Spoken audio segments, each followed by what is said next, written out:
നമസ്കാരം. Meet the president എന്ന പ്രോഗ്രാമിലേക്ക് പ്രേക്ഷകർക്ക് ഏവർക്കും സ്വാഗതം.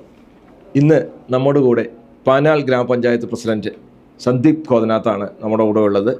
നമുക്ക് അദ്ദേഹത്തിനോട് സംസാരിക്കാം. അദ്ദേഹത്തിൻ്റെ വിഷൻ എന്താണെന്ന് നമുക്ക് മനസ്സിലാക്കാം. ഒരു ഗ്രാമപഞ്ചായത്ത് എന്ന് പറഞ്ഞാൽ തീർച്ചയായിട്ടും ആ പഞ്ചായത്തിൻ്റെ എല്ലാ സമഗ്ര വികസനത്തിനും വേണ്ടി ഒരുപാട് പദ്ധതികളും ഒരുപാട് കാര്യങ്ങളും ചെയ്യേണ്ട ഒരു ഔദ്യോഗിക പോസ്റ്റാണ് പഞ്ചായത്ത് പ്രസിഡന്റ് എന്ന് പറയുന്നത്. ആ പഞ്ചായത്ത് പ്രസിഡന്റിൻ്റെ ചിന്തകളും അതുപോലെ തന്നെ അവരുടെ മുൻവിധികളും അവരുടെ ഇച്ഛാശക്തിയുമാണ് ആ പഞ്ചായത്തിൻ്റെ ഏറ്റവും പ്രോഗ്രസ്സിലേക്ക് കൊണ്ടുവരുന്നതിൻ്റെ ഉത്തമ ഘടകം അല്ലെങ്കിൽ പ്രഥമ ഘടകം എന്ന് പറയുന്ന കാര്യം. അതുകൊണ്ട് തന്നെ ഒരു യുവരക്തമായിട്ടുള്ള സന്ദീപ് കോതനാഥിനെ നമുക്ക് സ്വാഗതം ചെയ്യാം, നമുക്ക് സംസാരിക്കാം. ഓക്കെ, നമസ്കാരം. നമസ്കാരം, വളരെ സന്തോഷം. സന്ദീപ്, ആദ്യം തന്നെ ഓൾ ദ ബെസ്റ്റ്, എല്ലാ ആശംസകളും. Thank you. ഓക്കെ സന്ദീപ്, എന്തുകൊണ്ട് രാഷ്ട്രീയം? വളരെ കൗതുകം അല്ലെങ്കിൽ രസകരമായൊരു ചോദ്യം തന്നെയാണ് എന്തുകൊണ്ട് രാഷ്ട്രീയം എന്ന് പറഞ്ഞത്. ചോദ്യത്തിന് ഉത്തരവെന്ന നിലയ്ക്ക് പറയുകയാണെങ്കിൽ ഒരു പൊളിറ്റിക്കൽ ചായ്വ് അല്ലെങ്കിൽ ഡയമെൻഷൻ വരുന്നത് വിദ്യാർത്ഥി കാലഘട്ടത്തിലാണ്. വ്യാസയിലാണ് പഠനമുണ്ടായിരുന്ന ബിരുദം. അതുവരെ അങ്ങനെ ഒരു വലിയ രാഷ്ട്രീയ കാഴ്ചപ്പാടുള്ള ഒരു വ്യക്തിയൊന്നും അല്ലായിരുന്നു. ആ ഒരു ഘട്ടത്തിലാണ് SFIയിലൂടെ യൂണിറ്റ് സെക്രട്ടറിയായി പ്രവർത്തിച്ചു. പിന്നെ വടക്കാഞ്ചേരി ഏരിയയിൽ പ്രവർത്തിച്ചു. അങ്ങനെയാണൊരു ലെഫ്റ്റ് ഓറിയൻറ്റഡ് പൊളിറ്റിക്സിലേക്ക് വരുന്നത്. അവിടെ നിന്ന് പിന്നീട് നാട്ടിലകത്ത് വരുന്നു. നമ്മൾ നമ്മുടെ തൊഴിലിടങ്ങളുമായി ബന്ധപ്പെടുന്നു. ആ ഘട്ടത്തിലും DYFIയിലൂടെയുള്ള പ്രവർത്തനങ്ങൾ ഉണ്ടായിരുന്നു. 2020 കാലഘട്ടത്തിലാണ് തെരഞ്ഞെടുപ്പ് പാർലമെൻ്ററി രംഗത്ത് മത്സരിക്കുന്നൊരു ഉണ്ടായത്. അതുവരെ സംഘടനാ രംഗത്ത് പൈങ്കുളം സ്കൂളിൻ്റെ അവിടുത്തെ ബ്രാഞ്ച് സെക്രട്ടറി ആയിരുന്നു, ലോക്കൽ കമ്മിറ്റി അംഗം, അങ്ങനെയുള്ള പ്രവർത്തനങ്ങൾ ഉണ്ടെങ്കിലും പാർലമെൻറ്റേറിയൻ ഒരു പൊളിറ്റിക്കൽ സാമൂഹ്യ ഇടപെടലിലേക്കൊക്കെ വരുന്നത് 2020 അന്ന് നമ്മുടെ പാഞ്ഞാൽ പഞ്ചായത്തിനകത്ത് 2 വട്ടവും BJP ജയിച്ചൊരു വാർഡായിരുന്നു. നമ്മൾ പൈങ്കുളത്ത് അവർ ജയിച്ചിരുന്നൊരു വാർഡിൽ മത്സരിക്കാനാണ് നിശ്ചയിച്ചത്. 400 വോട്ടിനൊക്കെ ലീഡ് BJP ജയിക്കുമെന്ന് പ്രതീക്ഷിച്ചൊരു വാർഡായിരുന്നു. അവിടെയാണ് മത്സരിച്ചത്. പക്ഷേ അവിടുത്തെ ജനങ്ങൾ നൽകിയൊരു പിന്തുണ ഉണ്ടായിരുന്നു. അവിടെ നിന്നാണ് ഇങ്ങനൊരു പൊളിറ്റിക്കൽ ഈ രീതിയിലേക്ക് നമ്മളെ മോൾഡ് ചെയ്യപ്പെടുന്നത്. അതുവരെ നമ്മൾ തൊഴിലും പൊളിറ്റിക്സും ഒക്കെ മിക്സ് ചെയ്ത് പോകുന്ന ഒരു ശരാശരി മലയാളിയെ പോലെ തന്നെയായിരുന്നു എന്ന് തന്നെ പറയാം. നമ്മളെല്ലാം ഉണ്ട്, നമ്മുടെ രാഷ്ട്രീയമുണ്ട്, നമ്മുടെ തൊഴിലുണ്ട്, നമ്മുടെ മറ്റ് സ്വകാര്യതകളും യാത്രകളും വായനയും ഒക്കെ ഉണ്ടായിരുന്നു. അവിടെ നിന്ന് മത്സരിക്കുന്ന ഘട്ടത്തിലാണ് അന്ന് ആ വാർഡ് നമുക്ക് പിടിക്കാനും നമ്മൾ LDF കഴിഞ്ഞ വട്ടം ഭരണം തിരിച്ചു വരാനും ആ വാർഡ് നിർണായകമായിരുന്നു. അങ്ങനെ 5 വർഷം പിന്നെ അവിടുത്തെ പ്രതിനിധിയായിരുന്നു. ഒരു ജനപ്രതിനിധി ആയതിനു ശേഷമാണ് ഒരു ഫുൾ ടൈം പൊളിറ്റിക്സ് എന്ന് പറയുന്ന ഒരു ചിന്തയിലേക്ക് ചിന്ത പോയത് എന്നാണോ എൻ്റെ അർത്ഥം? അങ്ങനെയല്ല, മറിച്ച് ഞാൻ പറഞ്ഞത് വിദ്യാർത്ഥി കാലഘട്ടം മുതൽ 2005 മുതൽ രാഷ്ട്രീയവും തൊഴിലും പാരലലി പോകുന്ന ഒരു അവസ്ഥ തന്നെയായിരുന്നു. കുറേയും കൂടി രാഷ്ട്രീയത്തിൽ സജീവമായത് ഈ പാർലമെൻറ്റേറിയൻ കാലഘട്ടത്തോടു കൂടിയാണ്. നമ്മൾ കൂടുതൽ സമയം, ഞാൻ നേരത്തെ സൂചിപ്പിച്ച പോലെ, ആ വാർഡിൻ്റെയൊക്കെ ഒരു രാഷ്ട്രീയ സാഹചര്യം വെച്ച് വളരെ ശക്തമായ എതിർപ്പ് നേരിടുമെന്ന് ജയിച്ച കാലത്ത് പോലും എല്ലാവരും പറയുന്നു. പക്ഷേ 5-ാം വർഷം അവിടെ നിന്ന് ഇറങ്ങുമ്പോൾ നമുക്ക് ആ വാർഡുമായി ബന്ധപ്പെട്ട് അവിടുത്തെ എല്ലാ രാഷ്ട്രീയ അതിർവരമ്പുകളെയും മാറ്റി നിർത്തിക്കൊണ്ട് നമുക്കൊരു കൃത്യമായ ഒരു ഘടന ഉണ്ടാക്കാൻ കഴിഞ്ഞു. അതിനുവേണ്ടി നമ്മൾ കുറേയും കൂടി സമയം ഇൻവെസ്റ്റ് ചെയ്യേണ്ടി വന്നു എന്നുള്ളൊരു യാഥാർത്ഥ്യം. അവിടെ നിന്നാണ് ഒരുപക്ഷെ ഗ്രാജുവലായ ഒരു പൊളിറ്റിക്കൽ മേഖലയിലേക്ക് നമ്മളുടെ സമയം കൂടുതലും നമ്മൾ മാറ്റിവെക്കപ്പെടുന്നത്. ഇപ്പോഴും ഞാനൊരു പൂർണ്ണസമയ രാഷ്ട്രീയക്കാരനാണെന്ന് ചോദിച്ചാൽ ഞാൻ ആണെന്ന അഭിപ്രായമൊന്നും ഞാൻ പറയില്ല. പക്ഷേ എൻ്റെ സമയം ഓറിയൻറ്റേഷനിൽ വളരെയധികം, കാരണം തൊഴിൽ ബിസിനസ് മേഖലയുമായി ബന്ധപ്പെട്ടുണ്ട്. പക്ഷേ രാഷ്ട്രീയ പ്രവർത്തകൻ എന്ന നിലയ്ക്ക് എൻ്റെ ഇടപെടലുകളുടെ സമയം എൻ്റെ മറ്റെല്ലാ സമയത്തേക്കാളും 24 മണിക്കൂറുണ്ടെങ്കിൽ അതിൽ ഉറക്കം കഴിച്ച് ബാക്കിയുള്ള സമയത്തിൻ്റെ 80% രാഷ്ട്രീയ മേഖലയിൽ തന്നെയാണ്. ഞാൻ ഈ ഒരു ചോദ്യം ചോദിക്കാനുള്ള കാരണം, ഇപ്പോൾ നമ്മുടെ ഒരു കാലഘട്ടം എന്ന് പറയുന്നത് യൂത്ത്, അല്ലെങ്കിൽ ഇപ്പോൾ ഞാൻ അങ്ങേ തീർച്ചയായിട്ടും ഒരു യൂത്ത് പ്രതിനിധിയായിട്ട് തന്നെയാണ് കാണുന്നത്. കാരണം ഞാൻ മനസ്സിലാക്കുന്നത് 39 ഏജ് ആയിട്ടുള്ള ഒരു യങ്ങസ്റ്റ്, ഈ ചേലക്കര നിയോജകമണ്ഡലത്തിലെ യങ്ങസ്റ്റ് പ്രസിഡന്റ് ആകാനാണ് സാധ്യത, എൻ്റെ അറിവും ബോധ്യം ശരിയാണെങ്കിൽ. അപ്പോൾ അങ്ങനെ ഒരാൾ ഇന്നത്തെ കാലത്ത് നമ്മളൊരു മണി ഓറിയൻറ്റഡ് ആയിട്ട് അല്ലെങ്കിൽ ഒരു ഇൻകം ജനറേറ്റ് ചെയ്യുന്ന ഒരു ഗ്രൂപ്പാണ് ഇപ്പോഴത്തെ യങ് എന്ന് പറഞ്ഞാൽ. അവർക്ക് അവരുടെ പഠനം കഴിഞ്ഞതിന് ഒരു ഇൻകം ജനറേറ്റ് ചെയ്യും. ആ ഇൻകം കൊണ്ട് അവരുടെ കുടുംബം അല്ലെങ്കിൽ അവരുടെ പേഴ്സണൽ തിങ്സ് ഡെവലപ്പ് ചെയ്യുക എന്നുള്ളതാണ്.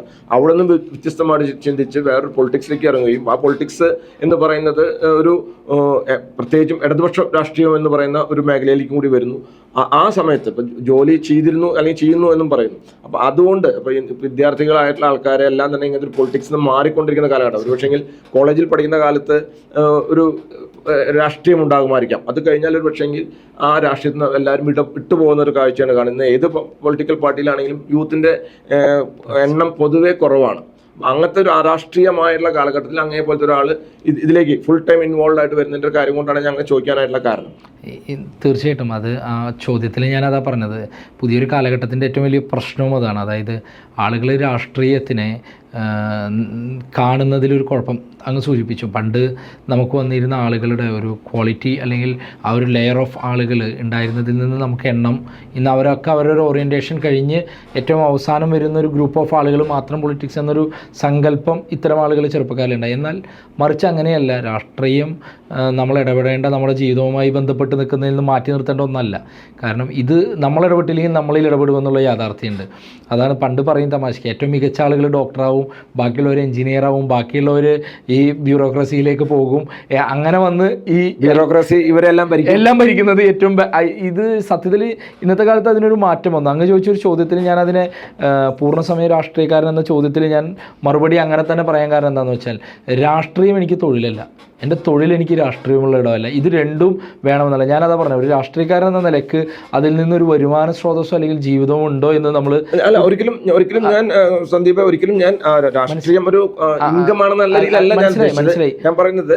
ഒരു ജനപ്രതിനിധി എന്ന് പറയുന്ന സമയത്ത് അതിലേക്കാണ് ഞാൻ വന്നത്. അങ്ങനെ നമ്മൾ ഇതിനെ അങ്ങ് ചോദിച്ച ചോദ്യം അതാണ്, എനിക്ക് മനസ്സിലായി, കൃത്യമായിട്ട് മനസ്സിലായി. അങ്ങ് ചോദിച്ച സതുദ്ദേശപരമായിട്ട് രാഷ്ട്രീയ ഫുൾ ടൈമറായി നിൽക്കുന്നതിനകത്ത് ഇപ്പോൾ നിലവിൽ അങ്ങനെയാണ് നമ്മൾ ഇതിനകത്തേക്ക് ഫുൾ ടൈമറിലേക്ക് എത്തിയത്.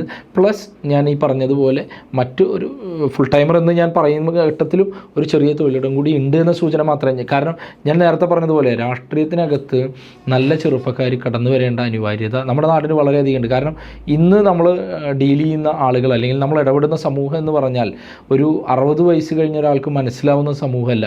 എന്തിന് 39 വയസ്സായ എനിക്ക് 18 വയസ്സായ അല്ലെങ്കിൽ 20 വയസ്സായ ഒരാളെ മനസ്സിലാവാതെ അവരുടെ ലാംഗ്വേജോ കമ്മ്യൂണിക്കേഷൻ കിട്ടാത്ത കാലമായി. അപ്പം ഞാൻ പറഞ്ഞത് ഇതിലേക്ക് ആളുകൾ വരേണ്ട ഒരു സാഹചര്യം വളരെയധികം ഉണ്ട്. ഞാനതാ പറഞ്ഞത്, നമ്മൾ ഈ ഒരു സമൂഹത്തിൻ്റെ പ്രതിഫലനം തന്നെയാണ് രാഷ്ട്രീയത്തിലൊക്കെ വേണ്ടത്. അപ്പോൾ ഇതിനകത്ത് ഞാൻ പറഞ്ഞത് ഇങ്ങനെയാണ് ഈ ഒരു നമ്മൾ ഇതിൻ്റെ ഒരു ഫ്ലോ ഇങ്ങനെയാണ് ഉണ്ടായത്. അങ്ങനെയാണ് ജനപ്രതിനിധി അതിനുശേഷമാണ് ഫുൾ ടൈമറിലേക്ക് ഇപ്പോൾ പാർട്ടി പ്രാവശ്യം ഒരു ദൗത്യം എന്ന നിലയ്ക്ക് നമ്മൾ പഞ്ചായത്തുമായി ബന്ധപ്പെട്ട് പാഞ്ഞാൽ പഞ്ചായത്തിൻ്റെ ഒരു വികസന തുടർച്ചയ്ക്ക് ഉണ്ടാകാൻ വേണ്ടി തുടരണം. അങ്ങനെ അത് ഏറ്റെടുക്കുന്ന ഒരു അവസ്ഥയാണ് ഉണ്ടായത്. അതിനേക്കാൾ ഒരു വലിയൊരു കാര്യം, ഗ്രാമപഞ്ചായത്ത് നിയമപ്രകാരം പഞ്ചായത്ത് പ്രസിഡന്റ് എന്ന് പറഞ്ഞു കഴിഞ്ഞാൽ ഒരു വലിയ അധികാരം തരുന്ന ഒരു പോസ്റ്റാണ്. ആ പഞ്ചായത്തിൻ്റെ ഏറ്റവും വലിയ, എനിക്ക് തോന്നുന്നു 127 സെക്ഷൻ പ്രകാരം ആ പഞ്ചായത്തിൻ്റെ അൾട്ടിമേറ്റ് ആണ് പഞ്ചായത്ത് പ്രസിഡന്റ് എന്ന് പറയുന്നത്.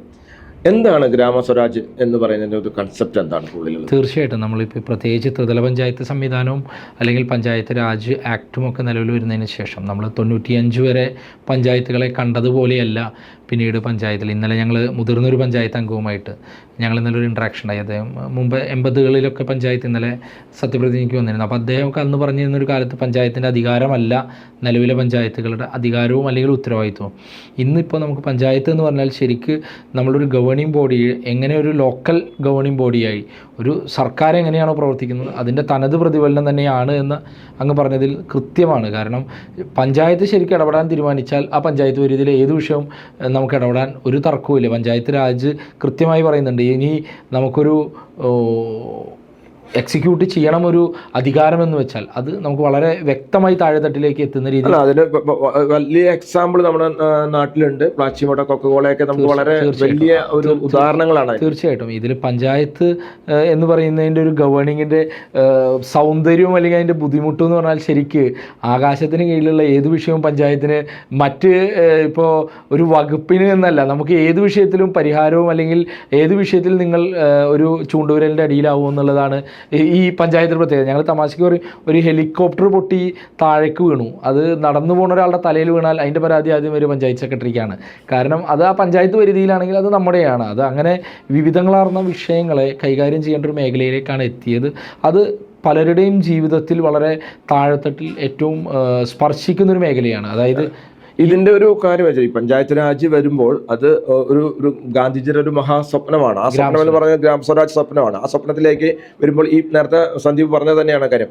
ഓരോ ആൾക്കാരെയും അടിസ്ഥാന സൗകര്യം ഒരു പക്ഷെങ്കിൽ മുകളിലിരിക്കുന്ന ജില്ലാ ഡിസ്ട്രിക്റ്റിലേക്കോ അല്ലെങ്കിൽ അതിന്റെ അപ്പുറത്തേക്ക് പോയാൽ സ്റ്റേറ്റിലിരിക്കുന്ന ഒരാൾക്ക് അറിയുന്നേക്കാൾ ഭംഗിയായിട്ട് അറിയുന്നത് ഈ പറഞ്ഞ ഗ്രാമപഞ്ചായത്തിന് തന്നെയാണ്. അതിന്റെയും ഇത്രയും സംക്ഷിപ്ത രൂപമാണ് ഗ്രാമസഭ എന്ന് പറയുന്നത്. അപ്പോൾ തീർച്ചയായിട്ടും അതിന്റെ ഒരു ഭംഗി, അതൊരു ബ്യൂട്ടി തന്നെയാണ്. പക്ഷെ അത് നമുക്കൊരു സന്ദീപ്, ടു ബി ഫ്രാങ്ക്, എത്രത്തോളം അത് ഇൻടാക്റ്റ് ആവുന്നുണ്ട്, അല്ലെങ്കിൽ ഒരു ശരിക്കും ഒരു ഗ്രാമപഞ്ചായത്ത് എന്ന് പറയുന്ന ആ ഒരു പ്രൊസീജിയർ എക്സാക്ട്ലി അത് സന്ദീപിന്റെ കഴിഞ്ഞ 5 വർഷത്തെ ടൈമിലും അതൊരു ഇൻടാക്റ്റ് വരുന്നുണ്ടോ?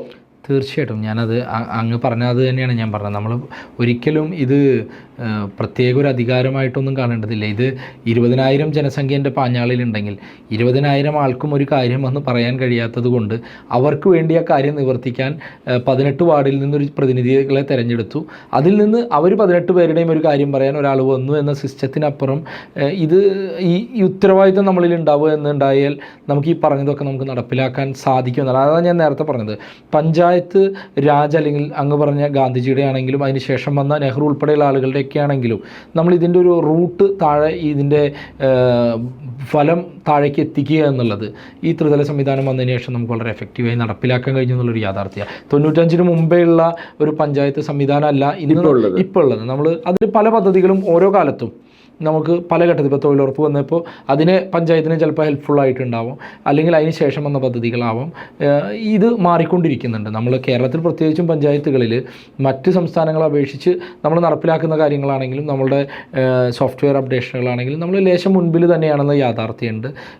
കേരളം പോലുള്ള ഒരു സ്റ്റേറ്റിനകത്ത് ഇനി ഇപ്പോൾ ഏറ്റെടുക്കേണ്ട പ്രശ്നങ്ങളെ നമുക്ക് ഏറ്റെടുക്കാൻ നിലവിൽ ഇപ്പോൾ ഇന്നത്തെ വെല്ലുവിളി, ഇപ്പോൾ 2025 കൺസേൺ, ഇപ്പോൾ നമ്മൾ 20 മുതൽ മാലിന്യങ്ങളായിരിക്കാം അല്ലെങ്കിൽ മറ്റു വിഷയങ്ങളാവാം, ഇതൊക്കെ നമുക്ക് ഏറ്റെടുക്കാൻ സാധിക്കുന്നുണ്ട്. പക്ഷേ അങ്ങ് ചോദിച്ചതുപോലെ പൂർണ്ണതയിൽ എത്തിക്കാനായോ എന്ന് ചോദിച്ചാൽ, അല്ലെങ്കിൽ ഫുള്ളി ഇല്ല. പക്ഷേ ഞാൻ പറഞ്ഞത് നമ്മൾ ഈ ഒരു ഇനീഷ്യേഷൻ നമുക്ക് തുടങ്ങാൻ പഞ്ചായത്തുകൾക്ക് കഴിഞ്ഞിട്ടുണ്ട്. ഞാൻ വേറൊരു കാര്യത്തിൽ കൂടിയാണ് എന്നെ കമ്പയർ ചെയ്യുന്നത്. പെട്ടെന്ന് എനിക്ക് സന്ദീപായിട്ട് സംസാരിച്ചു തോന്നിയ കാര്യം, ഈ നമ്മുടെ ഇസ്രായേൽ ഒരു നന രീതിയുണ്ട്, തുള്ളി നന അല്ലെങ്കിൽ ഡ്രിപ്പ് ഇറിഗേഷൻ എന്ന് പറയുന്ന ഒരു രീതിയാണ്. അതായത് ഒരു പ്ലാന്റിന് വേണ്ട കൃത്യമായിട്ടുള്ള വെള്ളം അതിന്റെ കടക്കിലെത്തിക്കുക, വേരിലെത്തിക്കുക എന്നുള്ളതാണ്. അപ്പോൾ വെള്ളം, കാരണം ഇസ്രായേൽ പോലത്തെ ഒരു രാജ്യത്തിന്റെ പ്രശ്നം എന്ന് വെച്ചാൽ വെള്ളത്തിന് സ്കേഴ്സിറ്റി ഉണ്ട്, അതുകൊണ്ട് അങ്ങനത്തെ ഒരു നനരീതി കൊടുക്കും എന്ന് പറഞ്ഞ പോലെ ഇവിടെ നമുക്ക് ഈ പറഞ്ഞ ഒരു യഥാർത്ഥത്തിൽ ആവശ്യമുള്ള ഒരാൾക്ക് ഒരു പെൻഷൻ കിട്ടേണ്ട ഒരാൾക്ക് ആരാണ് എന്നുള്ളത് ഒരു പക്ഷേ സർക്കാരിനെ അറിയുന്നേക്കാൾ, സർക്കാർ ഇൻ ദ സെൻസ് ഓഫ് നിയമസഭ ഭരിക്കുന്നോ അല്ലെങ്കിൽ ജില്ലാ ഭരണകൂടത്തിനോ അറിയുന്നേക്കാൾ ഭംഗിയായിട്ട് ഒരു ഗ്രാമപഞ്ചായത്തിലെ ആൾക്ക് അറിയാൻ പറ്റും. നേരത്തെ സന്ദീപിനോട് അതിനെ ഡയമെൻഷൻ കൊടുന്നു. 18 വാർഡാണെങ്കിൽ 18 വാർഡ് മെമ്പറുണ്ട്, അതിനൊരു പ്രസിഡന്റ് ഉണ്ടെന്ന് പറഞ്ഞു. അപ്പോൾ അങ്ങനെ വരുന്ന ഒരു സിസ്റ്റം, ആ ഒരു ലെയർ സിസ്റ്റം പക്കയാകേണ്ടത് വളരെയധികം ആവശ്യമാണ്. അതിൻ്റെ ഒരു ഡയമെൻഷൻ വെച്ച് നോക്കുകയാണെങ്കിൽ വളരെ ആവശ്യം. അത് എത്രത്തോളം ഗുണകരമാകും, അതിലേക്ക് എത്രത്തോളം പദ്ധതികൾ കൊണ്ടുവരാൻ പറ്റുന്നതാണ്. തീർച്ചയായിട്ടും അതൊരു സ്വിച്ചിട്ടാൽ ലൈറ്റ് എത്തുന്ന പോലെ മാറ്റാൻ പറ്റുന്ന ഒരു കാര്യമല്ല. എങ്കിൽ കൂടി ഇനി പാഞ്ഞാൾ ഗ്രാമപഞ്ചായത്ത് എന്ന് പറഞ്ഞു കഴിഞ്ഞാൽ കേരളത്തിൽ അല്ലെങ്കിൽ ഇന്ത്യയിൽ അല്ലെങ്കിൽ വേൾഡിലെല്ലാം തന്നെ അറിയപ്പെടുന്നത് വേറൊരു മുഖത്തിലാണ്. അതിരാത്ര ഭൂമി എന്ന് പറയപ്പെടുന്ന ഒരു വലിയ ഒരു കൺസെപ്റ്റിന്റെ മുകളിലാണ് പാഞ്ഞാൾ ഗ്രാമപഞ്ചായത്ത് അറിയുന്നത് ഞാൻ വിചാരിക്കുന്നു. വേറെയും ഉണ്ടാകുമായിരിക്കാം, ഒരുപാട് കലാകാരന്മാരൊക്കെ ഉണ്ടെങ്കിൽ കൂടി. പക്ഷേ അതിരാത്ര ഭൂമി എന്ന് പറയുന്ന ഒരു ഗ്രാമപഞ്ചായത്താണ്. മിക്സഡ് ആയിട്ടുള്ള ഒരു എക്കണോമിയാണ് ഞാൻ മനസ്സിലാക്കിയെടുത്തോളം എൻ്റെ ഒബ്സർവേഷൻ പ്രകാരം ഉള്ളത്. എന്താണ് ഡ്രീം പ്രൊജക്ട്സ്? കാരണം തീർച്ചയായിട്ടും നിങ്ങളൊരു കോർപ്പറേറ്റ് ലെവലിൽ, ഞാൻ മനസ്സിലാക്കിയെടുത്തോളം ഒരു കോർപ്പറേറ്റ് കമ്പനിയിൽ വർക്ക് ചെയ്തിരുന്ന ഒരാളാണ് താങ്കൾ. അപ്പോൾ ഒരുപാട് സിസ്റ്റംസ് അറിയാം, ഓരോ കാര്യങ്ങൾ എങ്ങനെയാണ് ഓപ്പറേറ്റ് ചെയ്യേണ്ടത്, അതിൻ്റെ രീതികൾ എന്താണെന്നുള്ളതും. ഈവൻ IT മേഖലയാണെങ്കിലും ഒക്കെ തന്നെ നിങ്ങൾക്കൊരു മേഖല വൈസ് നിങ്ങൾക്ക് അറിയാൻ പറ്റും. എന്താണ് ഈ പറഞ്ഞ പോലെ പാഞ്ഞാൾ ഗ്രാമപഞ്ചായത്തിന് ഇനിയൊരു എന്താണോ ഉണ്ടായിരുന്നതിനേക്കാൾ കൂടുതൽ വേറൊരു പ്ലാനിൽ എന്താണ് ഡ്രീം പദ്ധതികൾ എന്താണ് പാഞ്ഞാൾ ഗ്രാമപഞ്ചായത്ത്? തീർച്ചയായിട്ടും വളരെ അങ്ങ് സൂചിപ്പിച്ചതുപോലെ ഇപ്പോൾ നമ്മൾ എടുത്തു പരിശോധിച്ചാൽ നമ്മുടെ സമീപ പഞ്ചായത്തുകൾ ഈ പാഞ്ഞാളിൻ്റെ അപ്പുറവും ഇപ്പുറം ഉള്ളത് ചേലക്കരയോ ചെറുതുരുത്തിയോ പോലുള്ളൊരു പഞ്ചായത്തല്ല പാഞ്ഞാൾ. തീർച്ചയായിട്ടും ഇതിൻ്റെയൊക്കെ ഒരു മാറ്റത്തിൻ്റെ ഒരു 3 മടങ്ങ് പിന്നിലാണ്. അല്ലെങ്കിൽ അത് ഞാൻ ഗുണവും ദോഷവും ഉള്ളതായിട്ടൊക്കെ കാണുക. അങ്ങ് പറഞ്ഞ പോലെ അതിരാത്രം ഉൾപ്പെടെയുള്ള കാര്യങ്ങൾക്ക് പണ്ട് മുതലേ നമ്മൾ പ്രശസ്തരായിരുന്നു. ഗ്രാമീണ തനിമ ഇന്നും ഒരു നമ്മൾ ഈ പാലക്കാടൻ ഗ്രാമങ്ങൾ എന്ന് പറയുന്നത് പോലെ തൃശ്ശൂർ ഈ അതിരിനകത്ത് നിലനിൽക്കുന്ന ഒരു പ്രദേശം, വാടാലിക്കാവും ഭാരതപ്പുഴയും, അതല്ലെങ്കിൽ ഇന്നും ഒരു ഒരു അന്തരീക്ഷം നിലനിൽക്കുന്ന ഒരു പ്രദേശം ഇപ്പോഴും അത് തന്നെയാണ്. ഞങ്ങളതിനെ 2 രീതിയിലാണ് കാണാറ്. ഞങ്ങൾ ഒരു റവന്യൂ ജനറേറ്റ് ചെയ്യുന്ന കാര്യത്തിൽ ഞങ്ങൾക്ക് ചേലക്കരയോടും ചെറുത്തിയോടും കുറച്ചുകൂടെ ഇഷ്ടം. കാരണം നികുതി ഇനത്തിലെ തനത് വരുമാനത്തെ സംബന്ധിച്ച്. പക്ഷേ മറ്റു കാര്യങ്ങളെ സംബന്ധിച്ച് ഈ പഞ്ചായത്തിനെ നമ്മൾ ഭാവി എടുത്ത് പരിശോധിക്കുമ്പോൾ ഞങ്ങൾ ആദ്യം പ്രയോറിറ്റി നൽകാറ് ഈ പാഞ്ഞാൾ പഞ്ചായത്തിന് ഇപ്പോഴും ടൂറിസ്റ്റ് മേഖലയുമായി ബന്ധപ്പെട്ടൊരു സാധ്യത നമ്മൾ എക്സ്പ്ലോയിറ്റ് ചെയ്തിട്ടില്ല. കാരണം പണ്ട് ഷൂട്ടിങ്ങുകളും അല്ലെങ്കിൽ ഇപ്പോഴും വാഴാലിക്കാവ് പോലുള്ള സ്ഥലങ്ങളൊക്കെ ആളുകളുടെ ഒരു പിക്ക് ചെയ്യുന്നൊരു സ്ഥലം തന്നെയാണ് അപ്പോൾ ഈ ഒരു മേഖലയിൽ നമുക്ക് എങ്ങനെ കണക്ട് ചെയ്യാം കലാമണ്ഡലം, നമ്മളുടെ തിരുവില്ലാമല, നമ്മളുടെ നമ്മളുടെ മുമ്പ് പറഞ്ഞതുപോലെ ഈ മണ്ഡലത്തിൻ്റെ വിവിധ സാധ്യതകൾ പ്ലസ് ഇവിടെ നമുക്ക് സ്റ്റേ പോലുള്ള കാര്യങ്ങളൊക്കെ കൊണ്ടുവന്ന് ഭാരതപ്പുഴ പോലുള്ള ഒരു സ്ഥലത്തെ ഡെവലപ്പ് ചെയ്ത് നമുക്കൊരു വരുമാന സ്രോതസ്സ് നമ്മളൊരു പദ്ധതി തന്നെയാണ് നമ്മളതിനെക്കുറിച്ച് ആലോചിക്കുന്നത്. പിന്നെ നേരത്തെ പറഞ്ഞതുപോലെ ഭാരതപ്പുഴ നമ്മളുടെ ഒരു പഞ്ചായത്തിൻ്റെ പ്രധാന മേഖലയാണ്. ഞാൻ സാധാരണ ഭാരതപ്പുഴ എന്ന് പറഞ്ഞ് തുടങ്ങുമ്പോൾ എല്ലാവരേക്കും മണൽ വരാനെന്നല്ല ഞാൻ പറഞ്ഞത്. നമുക്ക് സോളാർ എനർജിയുമായി ബന്ധപ്പെട്ട് ഈ ഓപ്പൺ സ്പേസിനെ എങ്ങനെ ഉപയോഗിക്കാമെന്നുള്ളത് അതിനൊരു അത്തരം ഒരു ചർച്ച കൊണ്ടുവന്നത് പാഞ്ഞാൾ അങ്ങ് പറഞ്ഞതുപോലെ വളരെ പ്രശസ്തരായ ഒട്ടനവധി വ്യക്തികളുണ്ട്. ഇപ്പോൾ ചാക്യാർ കൂത്തുമായി ബന്ധപ്പെട്ടാണെങ്കിൽ കലയുമായി ബന്ധപ്പെട്ട് നമുക്കുണ്ട്. അതുപോലെ തന്നെയാണ് ഇപ്പോൾ LNT എന്ന് പറഞ്ഞ കമ്പനിയുടെ വൈസ് പ്രസിഡൻ്റൊക്കെ നമ്മുടെ പാഞ്ഞാളാണ് താമസിക്കുന്നത്, പൈങ്കുളത്താണ്, ഉണ്ണിഷമാർ എന്നൊക്കെ പറഞ്ഞു. അദ്ദേഹമൊക്കെ ആയിട്ട് പലപ്പോഴും ഇൻട്രാക്ട് ചെയ്യും. അദ്ദേഹം പഞ്ചായത്തിൻ്റെ ഈ പദ്ധതികളിലൊക്കെ നിർദ്ദേശങ്ങൾ ഞാനൊക്കെ ഒരു പഠിക്കുന്ന സമയത്ത് അവരോടൊക്കെ ചോദിക്കാറുണ്ട് അഭിപ്രായം. അപ്പോൾ വിവിധങ്ങളാർന്ന അദ്ദേഹമൊക്കെ പറയാറ് നമുക്ക് ഇത്രയും ഒരു സ്പേസിനെ ഒരു എനർജി ജനറേറ്റ് ചെയ്യുന്ന സ്ഥലമാക്കി സോളാർ എനർജിയെ കൺവേർട്ട് ചെയ്ത് മാറ്റിക്കഴിഞ്ഞാൽ നമ്മുടെ തനത് വരുമാനത്തിൽ വലിയ വർധനവ് ഉണ്ടാക്കാൻ കഴിയുമെന്നാണ് പറയുന്നത്. അദ്ദേഹം അത്രയും ഒരു ഹൈ റെപ്യൂട്ടഡ് പൊസിഷനിലിരുന്ന ഒരാളായതുകൊണ്ട് ഞങ്ങൾ പലപ്പോഴും ഇതൊക്കെ ചർച്ച ചെയ്യണം. അപ്പം ഇങ്ങനെ നമുക്ക് സാധ്യതകളുണ്ട്. പ്ലസ് ഞാൻ നേരത്തെ പറഞ്ഞതുപോലെ അടിസ്ഥാന സൗകര്യ വികസനങ്ങൾ ഇതിനൊക്കെ അത്യന്താപേക്ഷിതമാണ്.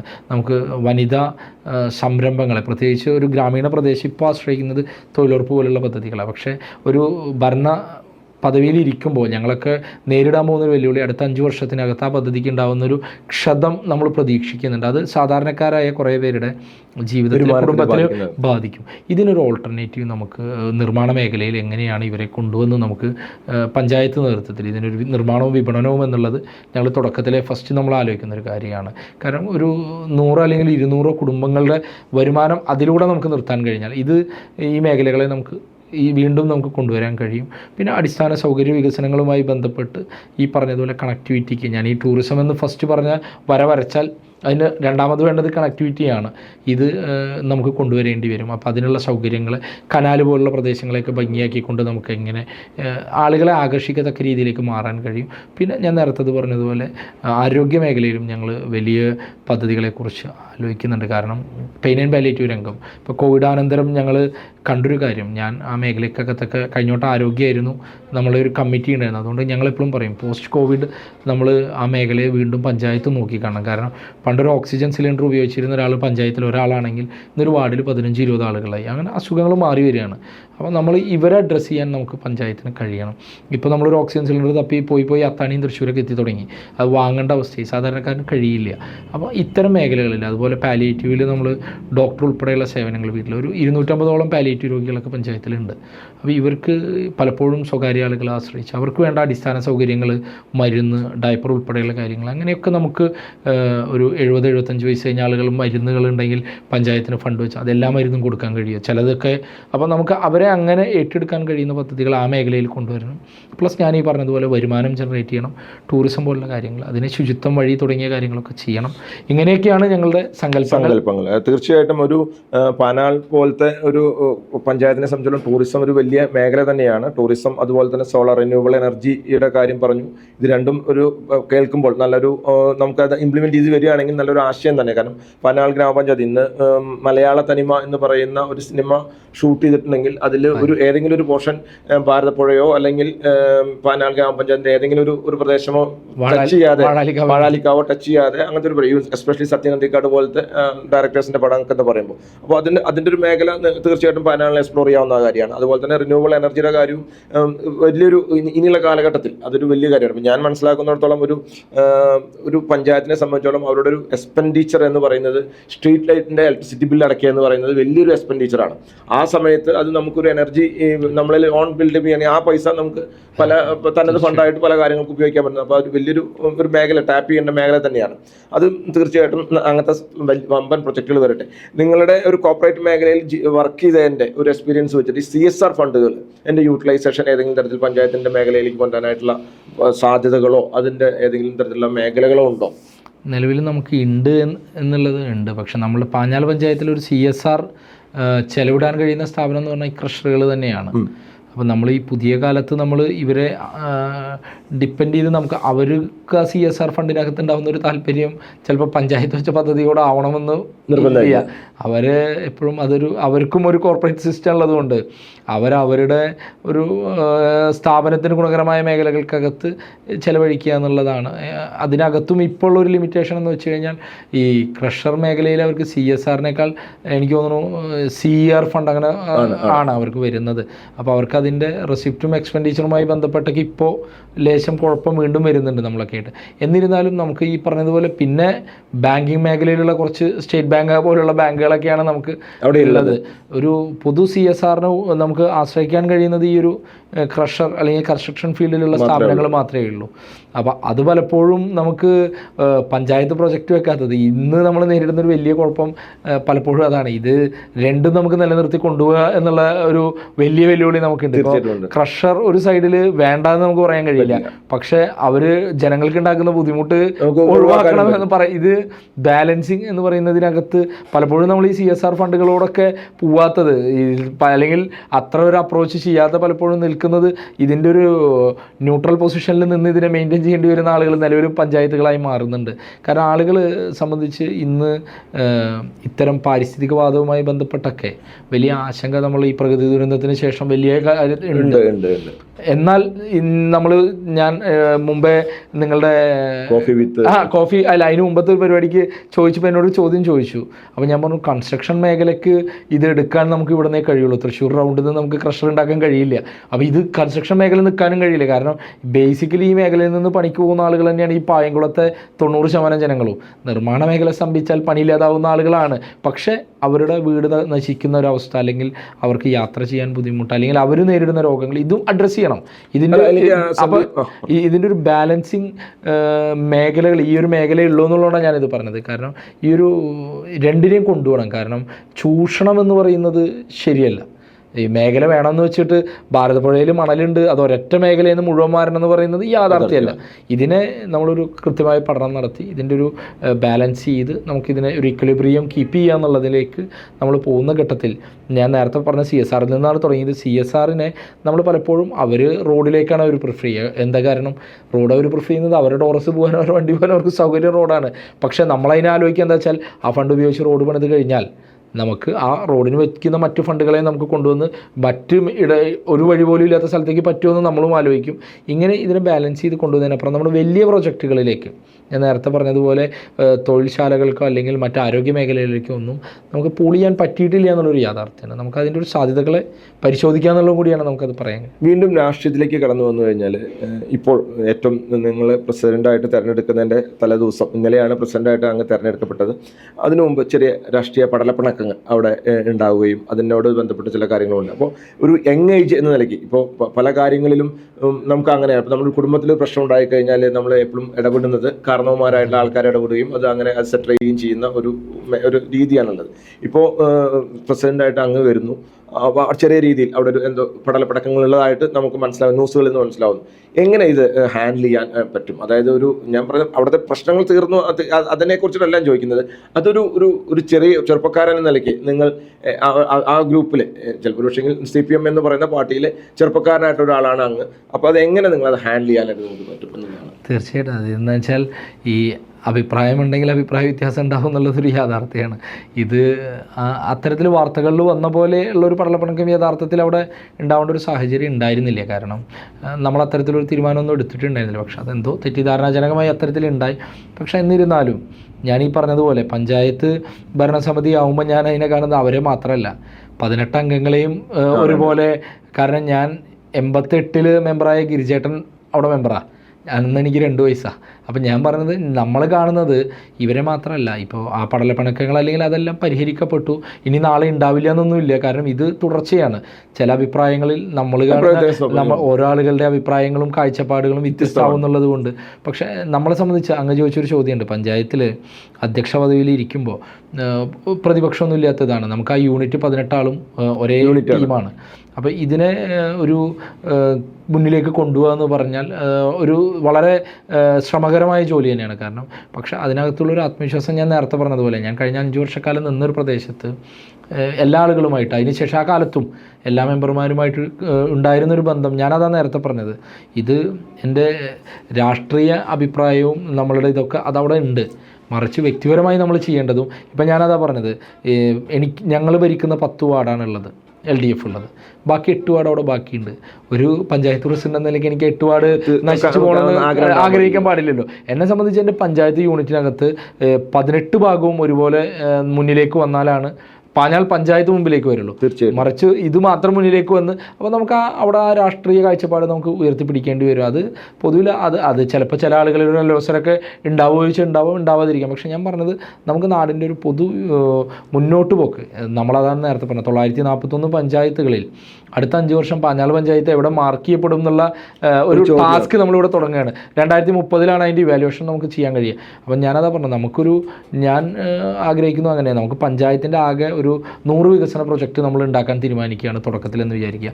5 എണ്ണം വെച്ച് 18 വാർഡിലും. അപ്പോൾ 90 അവരുടെ ഓരോ വാർഡിനും വ്യത്യസ്ത ആവശ്യങ്ങളും, ചിലർക്ക് വഴിയാണെങ്കിൽ ചിലർക്ക് വെള്ളം, ഏറ്റവും അടിയന്തരമായി അഡ്രസ്സ് ചെയ്യേണ്ട 5 വിഷയം നമ്മൾക്ക് എടുക്കാൻ തീരുമാനിച്ചാൽ 18 വാർഡിൽ നിന്ന് 90 വിഷയമായി. ഒരു 10 വിഷയം നമുക്ക് പാലിയേറ്റീവ് ആംബുലൻസ് ഇല്ല, അല്ലെങ്കിൽ ഇന്ന സ്ഥലത്ത് നമുക്കൊരു ഓപ്പൺ ജിമ്മുകൾ വേണം, ഇങ്ങനത്തെ കാര്യങ്ങൾ ഒരു 10 എണ്ണം കോമണായി നമ്മളെടുത്ത് ഒരു 100 പ്രൊജക്റ്റിനെ നമ്മൾ ഡ്രീം ചെയ്യുന്നു 2030 നമ്മൾ കംപ്ലീഷന് വേണ്ടിയിട്ട്. അതിനുവേണ്ടി നമുക്ക് പൂൾ ചെയ്യാവുന്ന ഫണ്ടുകൾ MLA MP ജില്ലാ പഞ്ചായത്ത് ബ്ലോക്ക് സോഴ്സ് ചെയ്യാവുന്ന CSR ഒക്കെ നമ്മൾ ഒരു പ്ലാൻ നമ്മൾ ഉണ്ടാക്കണമെന്നാണ് തുടക്കത്തിൽ ആഗ്രഹിക്കുക. അങ്ങനെ വരുമ്പോൾ നമുക്കുള്ളൊരു ഗുണം എന്താ വെച്ചാൽ 26, 27, 28 എത്തുമ്പോൾ നമുക്കൊരു ഇവാലുവേഷൻ നടത്തുമ്പോൾ ചിലപ്പോൾ നമ്മളതിൽ ചിലത് ആഡ് ചെയ്യേണ്ടി വരും, ചിലത് ഡിലീഷൻ നടത്തേണ്ടി വരും. അങ്ങനെ ചെയ്യുന്ന സമയത്ത് നമുക്ക് കൃത്യമായി 2030 തെരഞ്ഞെടുപ്പ് ഡിസംബറിൽ വരും നമുക്കറിയാം.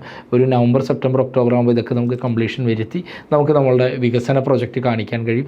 അതിലേക്ക് കൊണ്ടുപോകുമ്പോൾ ഞാൻ നേരത്തെ പറഞ്ഞതാണ്, ഈ പടലപ്പിണക്കമുള്ളവരെ നമുക്ക് കൂടെ, അല്ലെങ്കിൽ അത്തരം പിണക്കങ്ങൾ വരാതെ, അതിൽ ചിലപ്പോൾ എല്ലാം ഒരാളുകളുടെ കുഴപ്പമാവണമെന്നില്ല, ചിലപ്പോൾ ഇത് കമ്മ്യൂണിക്കേഷൻ്റെ ഒരു കുഴപ്പം വരാം. വളരെ നമ്മൾ പറയുന്നൊരു കാര്യത്തിൽ പോലും ചിലപ്പോൾ ഉണ്ടാവാം.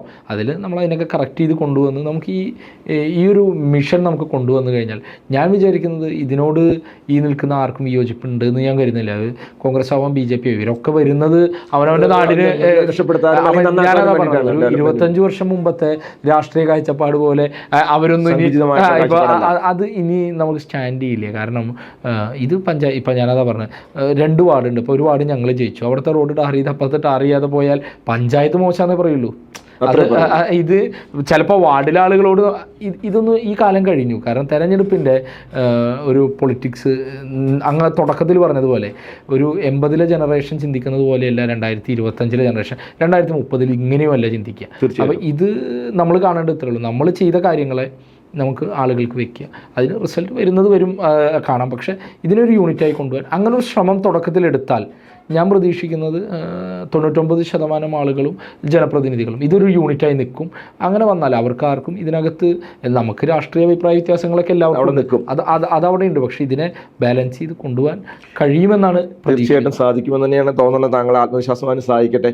എനിക്ക് കൂടുതൽ ഇത്രയും സംസാരിച്ചപ്പോൾ എനിക്ക് തോന്നിയ ഒരു കാര്യം കഴിഞ്ഞാൽ, അങ്ങ് ഈ കോർപ്പറേറ്റ് സ്ഥാപനങ്ങളിൽ വർക്ക് ചെയ്ത സമയത്ത് ബഡ്ജറ്റുകളൊക്കെ ഉണ്ടാക്കിയുള്ള ഒരു എക്സ്പീരിയൻസ് വെച്ച്, അല്ലെങ്കിൽ നിങ്ങളുടെ ടാർഗറ്റും കാര്യങ്ങളൊക്കെ വെച്ച് കഴിഞ്ഞിട്ട് ഒരു വളരെ കൃത്യമായിട്ട് ഇന്ന ഒരു വാർഡിൽ നിന്ന് 10 പദ്ധതികൾ വെച്ച്, അങ്ങനെ 18 വാർഡ് 150 പദ്ധതികൾ എന്നൊക്കെ പറയുന്ന അതൊരു വളരെ ബാൻഡാണ്. അതായത് എന്താണ് എൻ്റെ ബഡ്ജറ്റ്, എന്താണ് അതിനുള്ള സോഴ്സ് ഓഫ് ഇൻകം, എന്താണ് അത് വളരെ പ്ലാൻഡ് ആയിട്ടാണ് താങ്കളുടെ മനസ്സിലുള്ളതെന്ന് ഞാൻ റീഡ് ചെയ്യുന്നു. അത് എല്ലാം തരത്തിലും ഇമ്പാക്റ്റ് ഉണ്ടാക്കി പാഞ്ഞാൾ പഞ്ചായത്തിൻ്റെ മുഖച്ഛായ പൈതൃകം നിലനിർത്തിക്കൊണ്ട് തന്നെ മുന്നോട്ട് പോകാനായിട്ട് അങ്ങക്ക് സാധിക്കട്ടെ. അതിനുള്ള എല്ലാവിധ ഭാവങ്ങളും. ഒപ്പം ഇത്രയും നേരം സംസാരിച്ചതിൽ കുടുംബ പശ്ചാത്തലം എന്താണെന്നൊന്നും പറഞ്ഞു കഴിഞ്ഞാൽ.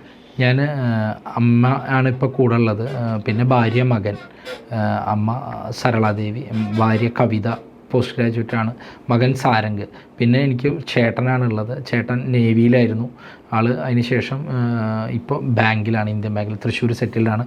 അച്ഛൻ മരണപ്പെട്ടു. കുടുംബം എന്ന് ഇപ്പോൾ ജീവിക്കുന്നത് അങ്ങനെയാണ്. പൈങ്കുളത്ത് തന്നെയാണ് വീട്. ഇപ്രാവശ്യം മത്സരിച്ച വാർഡിൽ തന്നെയാണ് വീട്, 18-ാം വാർഡിൽ തന്നെയാണ്. അതിൻ്റെ നടുഭാഗത്താണ്. കഴിഞ്ഞ വട്ടമൊക്കെ ഉണ്ടായിരുന്നത് വേറെ സ്ഥലങ്ങളാണെങ്കിലും.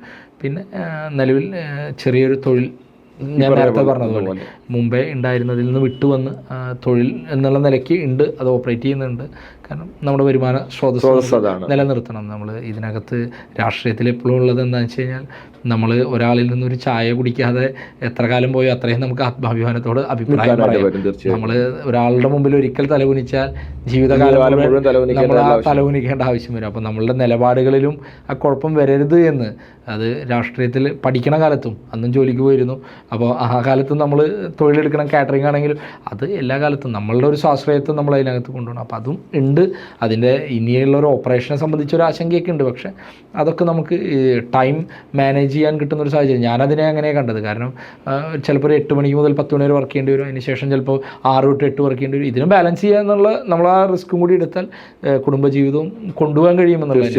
അങ്ങനെ ചോദിച്ചൊരു കാര്യം കൂടി ഉണ്ടായിരുന്നു. നമുക്ക് ഈ പ്ലാനിങ് എന്ന് പറയുന്നത് സത്യത്തിൽ ഇത് തുടക്കത്തിൽ ഈ മേഖലയിൽ സിപ്ല പോലൊരു കമ്പനിയിൽ വർക്ക് ചെയ്ത ഘട്ടത്തിൽ കിട്ടിയതാവാം. പക്ഷേ ആ പ്ലാനിങ് ഞാനിപ്പോഴും പറയുന്നത് അതാണ്. പ്ലാനിങ് നമുക്ക് ടൈം ബൗണ്ടഡ് ആയിട്ടുണ്ടെങ്കിൽ നമുക്ക് മുന്നിലേക്ക് പോകുമ്പോൾ, ഞാൻ എപ്പോഴും പറയും, ഇലക്ഷൻ്റെ സമയത്ത് ഈ ടാറ് ചവിട്ടി ആളുകൾ വോട്ട് ചെയ്യണം നമ്മൾ വാശി പിടിക്കരുത്. അത് നല്ല റൂട്ടിൽ കൂടെ കുറച്ച് കാലം യാത്ര ചെയ്ത് വോട്ട് ചെയ്യാൻ വരുമ്പോൾ നമുക്കൊരു കോൺസ്റ്റൻ്റായിട്ട് അവർക്കൊരു തീരുമാനം ഉണ്ടാവും. അപ്പോൾ പദ്ധതികൾ എപ്പോഴും ഞാനത് പറഞ്ഞു. 2030 ഞാൻ ഇവിടെ ഡിസംബറിൽ വന്ന് ഞാൻ 100 കാര്യം ഡ്രീം ചെയ്തു എന്ന് പറഞ്ഞാൽ അർത്ഥമില്ല. 2029 ഇതിൻ്റെ ഒരു 80% കഴിയണം. ബാക്കിയുള്ളതിനെ നമുക്ക് പ്രോസസ്സിങ് സ്റ്റേജിലായാൽ നമുക്ക് ആളുകളോട് പറയാം. അപ്പോൾ ഇതെപ്പോഴും നിർണായക ആയതുകൊണ്ടാണ് അങ്ങനെ. അല്ല, അത് തന്നെയാണ് ഏറ്റവും ഉചിതവും. കാരണം ഒരു പദ്ധതി എന്ന് പറയുന്നത് നമ്മൾ ഉണ്ടാക്കുകയും ആ പദ്ധതിയുടെ ടൈം ബൗണ്ട് ഇത് ഇത്ര സമയത്തിനുള്ളിൽ തീർക്കുക എന്ന് പറയുന്ന ഒരു ഇത് ഉണ്ടാകുമ്പോഴാണ് അതിൻ്റെ ഒരു ഗോൾ അച്ചീവ്മെന്റ് എന്ന് പറഞ്ഞ സാധനം ഉണ്ടാകുന്നത്. അതെനിക്ക് തോന്നുന്നു തീർച്ചയായിട്ടും താങ്കളൊരു കോർപ്പറേറ്റ് പരിചയം തന്നെയാണ് താങ്കൾക്ക് അങ്ങനത്തെ ഒരു വേർഡ് പറയാനായിട്ട് പറ്റിയെന്ന് തോന്നുന്നു. ഞാൻ മെമ്പറായ കാലത്ത് കഴിഞ്ഞോട്ടെ 2ാം വാർഡിനകത്ത് ഇവർക്കറിയാം, വായനശാല അംഗൻവാടി എന്ന് പറഞ്ഞൊരു അംഗൻവാടി നമ്മൾ ജില്ലാ പഞ്ചായത്തും ഒക്കെ ഫണ്ട് പൂൾ ചെയ്തിട്ടാണ്. എയർ കണ്ടീഷൻ അംഗൻവാടിയാണ്, ജില്ലയിലെ ഏറ്റവും വലിയ അംഗൻവാടിയാണ്. അത് 45 വർഷം പഴക്കമുള്ളത് പൊളിച്ചു പണിതാണ്. പക്ഷേ ഞങ്ങൾ പൊളിച്ചു പണിയാനെടുത്ത ദിവസം എന്ന് പറഞ്ഞാൽ 89 ദിവസമാണ് അതിൻ്റെ ഒരു കൺസ്ട്രക്ഷൻ ടൈം ഞങ്ങൾ എടുത്തത്. 100 ദിവസം കൊണ്ട് ഞങ്ങൾ അംഗൻവാടി തീർത്തു. അന്ന് ജില്ലാ പഞ്ചായത്തിൽ അതിൻ്റെ ഒപ്പം ഫണ്ട് അനുവദിച്ചു. മായ ടീച്ചറൊക്കെ പറയും, അവർ ടെൻഡറിലേക്ക് കിടക്കുമ്പോൾ ഞങ്ങൾ അതിൻ്റെ ഉദ്ഘാടനത്തിൻ്റെ നോട്ടീസ് അവിടെ എത്തിച്ചു. കാരണം ആ സിസ്റ്റം അങ്ങനെ നടക്കുന്ന കാര്യത്തിൽ ഇംപ്ലിമെൻറ്റ് ചെയ്യുക എന്നുള്ളത് നമ്മളുടെയും കൂടി ഒരു ഉത്തരവാദിത്തം. കാരണം അത് ഉദ്യോഗസ്ഥരാവാം, കരാറുകാരാവാം, അവിടെയാണ് ജനപ്രതിനിധിയുടെ. ഞാൻ എല്ലാ മെമ്പർമാരോടും ഇപ്പോൾ വന്നവരോടും ഞാൻ പറയാറത്, നമ്മൾ അവർ പറയുന്നതിനനുസരിച്ച് മാത്രം പോകുന്ന ആളുകളല്ല. നമുക്കിതിനകത്ത് അവരെയും കൂടി കൊണ്ടുവന്ന് ഈ ലൂപ്പിനകത്ത് വെച്ച് ഇത് നമ്മൾ നിർദ്ദേശിച്ച സമയത്ത്, ഇപ്പം മഴക്കാലപൂർവ്വ ശുചീകരണം ജൂണിന് മുമ്പ് നടക്കണം നമുക്കറിയാം. അത് നമുക്കൊരു ഏപ്രിലാകുമ്പോൾ നമുക്ക് അതിനെക്കുറിച്ച് ആലോചിക്കണം. മെയ്യിൽ അതിനുള്ള ഫണ്ട് ഉണ്ടാവണം, മെയ് പകുതിയിൽ അത് കഴിയണം. അല്ലാണ്ട് നമ്മൾ ജൂണിൽ അതിനെക്കുറിച്ച് ആലോചിച്ച് ജൂലൈയിൽ അതിനുള്ള ഫണ്ട് ഉണ്ടായി ഓഗസ്റ്റ്. അപ്പോൾ ഇത് എല്ലാവരിലും വന്നാൽ, ഞാൻ പറയുന്നത് ഇപ്പം ഞാനതാ നേരത്തെ പറഞ്ഞു, ഞാൻ മത്സരിച്ചൊരു വാർഡിൻ്റെ പകുതി ഭാഗം ഞാൻ ഇപ്രാവശ്യം മത്സരിച്ച വാർഡിലുണ്ടായിരുന്നു. അപ്പോൾ കഴിഞ്ഞ വട്ടം ഞാൻ അവിടെ പിന്നിലായിരുന്നു ആ ഭാഗത്ത്. ഇപ്രാവശ്യം അവിടെ എല്ലാ കണക്കിലും വെച്ച് വളരെയധികം വോട്ടിന് മുന്നിലേക്ക് വന്നു. അപ്പോൾ അന്ന് ഇപ്രാവശ്യം മത്സരിക്കുമ്പോൾ എതിർചേരിയിലുള്ളവർ പറഞ്ഞത് ആ ബൂത്ത് ഒരു മൃഗീയ. അപ്പോൾ ഞാൻ പറഞ്ഞത് ആളുകളുമായി ബന്ധപ്പെട്ട് അവർക്കൊരു വിശ്വാസം ഉണ്ടാവണമെങ്കിൽ നമ്മളിത് കൃത്യമായി ചെയ്യണം. ആ സമയത്തേക്ക് ഇത് പിന്നെ എന്നുള്ളത് അത് വളരെ കൃത്യമായിട്ട് സന്ദീപ് പറഞ്ഞു. അതായത് വോട്ട് ചെയ്യാൻ പോകുന്ന തലേദിവസം ആകരുത്, ടാറ് പറ്റിയിട്ടാവരുത് വോട്ട് ചെയ്യാൻ പോകേണ്ടതെന്ന് പറഞ്ഞത് തന്നെ ടൈം ബൗണ്ടായിട്ട് കാര്യങ്ങൾ ചെയ്യണം എന്നുള്ളത് തന്നെയാണ് അതിൻ്റെ ഒരു ക്രക്സ് എന്ന് പറയുന്നത്. എന്തായാലും എല്ലാ കാര്യങ്ങളും ടൈം ബൗണ്ടായിട്ട് ചെയ്യാൻ പറ്റട്ടെ. എല്ലാവിധ ഭാവങ്ങളും നേരുന്നു. എല്ലാ രീതിയിലും പഞ്ചായത്തിനെ മുന്നോട്ട് നയിക്കാനായിട്ട് സഹായിക്കട്ടെ. സന്തോഷം. പാഞ്ഞാൽ പഞ്ചായത്ത് അടയാളപ്പെടുത്തുന്ന ഘട്ടത്തിൽ, എന്തെങ്കിലും പുരസ്കാരങ്ങളൊക്കെ ആയിട്ട് വരുന്ന ഘട്ടത്തിൽ വീണ്ടും സംവദിക്കാൻ കഴിയട്ടെ. ഇത്രയും സമയം വിളിച്ചതിന്, ഈ ഒരു സമയം ആളുകളുമായും നിങ്ങളുമായും ഒക്കെ പങ്കുവെക്കാൻ തന്നതിന് ഹൃദയം നിറഞ്ഞ നന്ദി പാഞ്ഞാൽ പഞ്ചായത്തിൻ്റെ പേരിൽ.